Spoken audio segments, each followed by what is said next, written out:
This past week, I was sitting in my living room and my wife was in her office. And I heard her from her office say, "Oh my God." And I was just like, what's going on? And it was the kind of, oh my God, that wasn't like because of a challenge. It was like because of something that was inspirational. And then I heard, "Oh my God." And she said, "Come here." And I went back and she says, "You've got to see this." And she said, "Sit down." And she replayed the video. And it was a video of two figure skaters, Tessa Virtue and Scott Moore. You know of them? Canadian figure skaters, and I sat spellbound. The commentators that were adding some comments when they were performing said this performance sets a whole new standard that draws all other people up to this standard of excellence. And I was just amazed at these people. Their performance was one of discipline and practice, dedication, and perfection. Something that had been cultivated over many years. But I was seeing the flawless performance of these incredible people. And it reminded me of something back in ministerial school, back in 1999. When I was in ministerial school, I remember getting there. I had made the supreme effort to go to Kansas City or Lee Summit, Missouri, and gave up everything about my life before that to stand in front of 26 other ministerial students and Tom Thorpe, who was our communications teacher. And each of us were asked to give a 2-minute talk on why we were there. And I remember standing there in front of those 26 people. My legs were shaking, cotton mouth, and I was just like, wow, here we go. We begin this process now. It was overall a 4-year process of ministerial training. And I remember Tom Thorpe saying, this is about practicing the craft. Practicing the craft. That although you feel inept and unable at this moment, just continue on and you will bring forth excellence within yourself. And he said the practicing of the craft of speaking or any other thing that you do in life is a process. It is not something that you just arrive at. It is a process. And so it has been since that time for me. Every Sunday here is a practice of bringing that which is within to the without. And each of us can relate, I'm sure, with this endeavor to practice the craft of your own life, of bringing that which you feel within yourself out into visibility through divine ideas and through your own excellence, your own endeavor to make it happen. And this past week, I was also sent some information by another person who was practicing the craft of their own life. This person gave me permission to mention what it is that I'm going to share with you today. Because I said, I'm inspired by your journey. Is there any way that you would give me permission to share some of this with the people on Sunday? And she said, by all means, share whatever it is that you want. And I'm not going to mention her name but I am going to mention what she wrote. And it is the process of her own awakening in her life. And she entitled it, "This Life of Wonder." It is the result of an examined life. She said, "A friend phoned tonight and asked me, was I having a difficult week because I did too much the last couple of weeks when I was feeling so good." And she said, I don't know. These days I clear memories that surface with prayer. And a specific type of prayer that I've mentioned here on other Sundays. The Ho'opono prayer. She says, "I practice, I'm sorry. Please forgive me. I love you. Thank you." Every day, in every way in her life, and her life is magically being transformed. She says, "It's just like remembering to choose love instead of fear. This technique I use on my body, temple, and others." And she said, "It's incredible, the results. I use it on mental thoughts I have or on others, like when I notice I'm having a reaction that is not so loving, or even commenting on whatever that trigger might be. I use this technique to clear and to clean my own perception and my own view so that I can see that we are all one. To me, love is the key. Love everything. The murderers, the predators, the leaders, the scammers, the disasters, and everything. I use it on doubts and fears, on others and myself, on our successes and our challenges. I use it on Mother Earth and all the creatures. Once I snap out of my human hissy fit moment, I use Ho'oponopono on the emotions of others and myself. She says it is a responsibility tool I find that works for me. It lightens my load on shoulds, on things that I think I should do, and turns them into coulds. It's about choice. The choice was always right as lessons would be learned. There is no right or wrong, there's only choice. So this is a process of reframing our life situations. It's about the power of choice. And I remember when I was just 29 years old in 1987, I had applied for ministry, and I went back to Lee Summit, and I went through all of that process, and they said, well, what they call it was redirecting you. Redirecting you is basically saying thanks but no thanks at that time. And they said you need to go back and learn more about people. Go learn more about people. And so I did.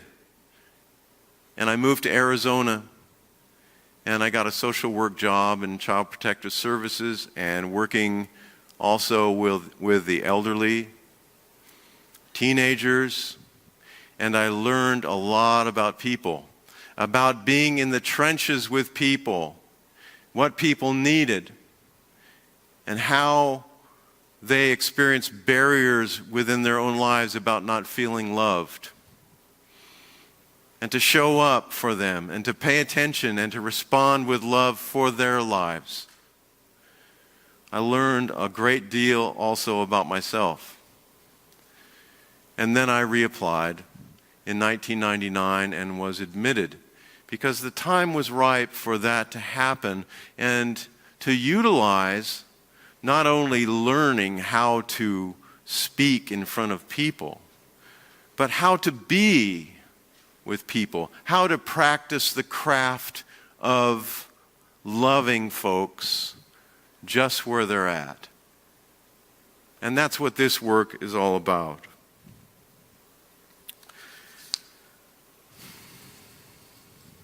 I remember being in a hospital back in 1982. This was way before all of that. And I was working as a rehabilitation assistant in a hospital while I was making my way through college. And there was a woman there. She was probably in her early 60s at the time. And she looked like she had first become a nurse back in the Korean War, the Korean conflict. And she was bossy and crabby, and she was not a very nice person. And every day I would have to work with her. I got to work with her. And one day we were in a patient's room, and she was being bossy with me. And I just had this inspiration to jump up and grab her. And I grabbed her, and I held on to her. And I gave her the longest hug, and I could feel her shoulders tensing up like she was going to scream. But I wouldn't let go. And then finally she just let go. Her and I became friends. Because what she needed was a hug. She had been in the service of other people for many, many years, and I could tell she wasn't getting any of her own needs met. But my hug and holding on for her dear life was about an opportunity for her to just let go. And she did. And I looked back, I stepped back and I looked in her eyes, and she had tears in her eyes. And she was a little bit bashful, and she just kind of looked away, and she just said thank you and left the room. And I think about practicing the presence of God in that way, that in some ways the world just needs a big hug. Don't you think? That there's so much going on the planet that if we just stopped and gave each other a big hug and loved each other a little bit more, a lot of these things that the human race is challenged with wouldn't be. They just wouldn't be. Yesterday at our prayer workshop upstairs, we had a little bit of a conversation around this Florida shooting. And my input was, let's pray also for this young man that committed this crime, because he has not had enough love in his life, and Lord knows he's got a long way to go now. Let's pray for the families. Let's pray for all the kids that have made their transition and that are still on the planet. Christ's teachings say, love your enemies. That's what's before us as an opportunity and a challenge. And I had another thing come to mind this week as I was developing my thoughts for this message today. Many years ago, there was a friend of mine who said, the human experience is much like a diamond in the rough. It's much like a diamond in the rough, and that a master cutter will approach a diamond. And I did a little bit of research on the actual cutting of a diamond. And And I thought there was going to be all kinds of technical language about it, but really it just comes down to 4 basic steps. The planning,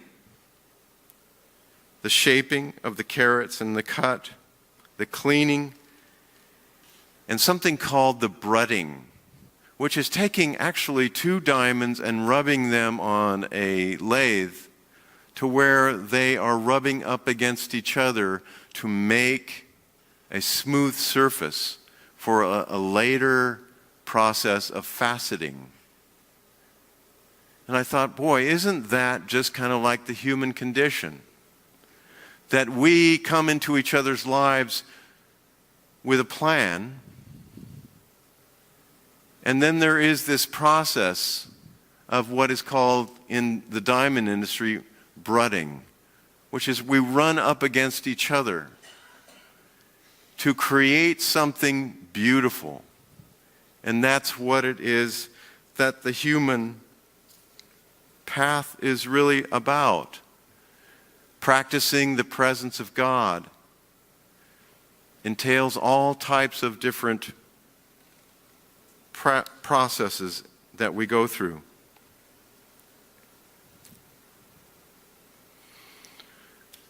It's an inside job with an outside application. A lot of times the spiritual path seems to be what it is. How can we fulfill our potential? We have everything at our fingertips. How do we fulfill all of our potential? But Sue Sicking, who I mentioned a couple weeks ago, who wrote a book called Only Believe, she said it's about lifting consciousness. And I want to just read this last paragraph to you, because I think and I feel that it is pertinent. Practicing the presence of God is a daily, moment-to-moment process of a high watch, of mindfulness of what we are and what others are. It is the practice of respect for all life. What is your practice? If you don't have one, I would say that the most important practice that we can have is to love ourselves. If we love ourselves, then everything else takes care of itself. This morning on my couch before I came here, I was practicing, I'm sorry, please forgive me, I love you, thank you. The Ho'oponopono prayer. And I could feel the congestion that I was experiencing being transformed, being released. And what was left then became, wow, a clearing, a cleaning, a sense of inspiration, a sense of possibility and potential. And I mentioned this lady's words earlier in this message, who was up against a big health challenge. And she uses that all the time in her life, all the time. And it continually clears all of her, what she's up against. So, we're all a diamond in the rough. But there is a divine plan. There is a master cutter that is working with each one of us to facet us, to clean us, to turn us into the brilliance, to go from a diamond in the rough to a beautifully faceted form of beauty. So this week, Your homecoming work, if you choose to accept it, is to allow yourself